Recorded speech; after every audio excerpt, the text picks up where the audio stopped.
Tank, Stefen Rowe, Past Lies and Scams. Many know Tank as Stefen Rowe from Speak Project and Create Change. He was heavily involved with the Dinar Land scam, which had many names: Nazara, Jazara, Swissindo, currency revaluation, and RV.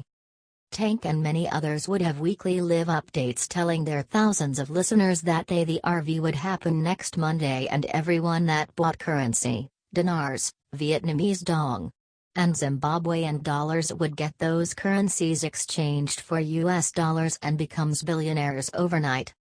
They could use these dollars for humanitarian projects and save the world. Tank would join a conference call with other members of the gang like TNT Tony and make up lies that they have had meetings and met trustees of banks and they confirm everyone will get paid out Monday. Every single weeks it was the same bullshit.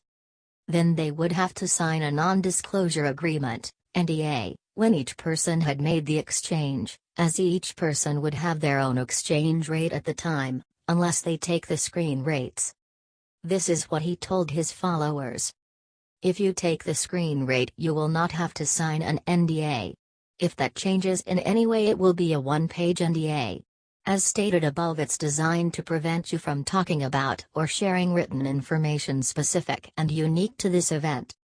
This so-called NDA was basically a way to keep the scam going, by telling people we're getting paid out but would have to wait their turn. This meant more and more people would buy the currencies from them.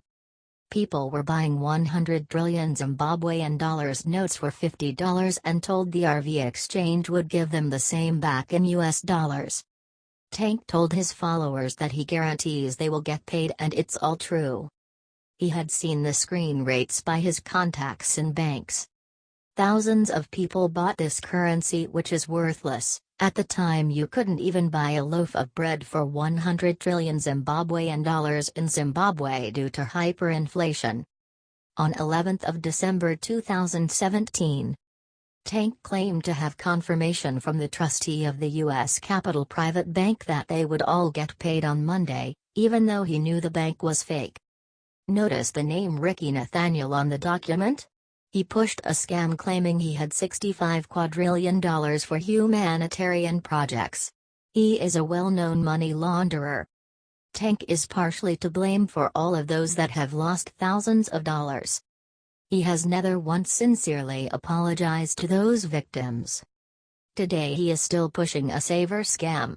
Along with Kim Ann Goguen, Thomas Williams of THI, Dan Lutz and Randy Maugans. They are part of a team called the MWHT Holding Trust. Another scam, but this time they are attempting to rip off banks in Africa and have been caught. Thomas Williams, Tank, Dan, and Randy are being used to leave a so-called legitimate footprint in the internet for the trust for when these banks do due diligence. They are now trying to con the QAnon and Trump supporters into believing there is a new application in place that controls all of the world's banking and intelligence services. It's called the Kim system. Many were believing this because Tank was telling them it would indict Nancy Pelosi. Which is complete BS. Team Bubba have been truth-dropping to them all, and many are seeing what liars and scammers they are.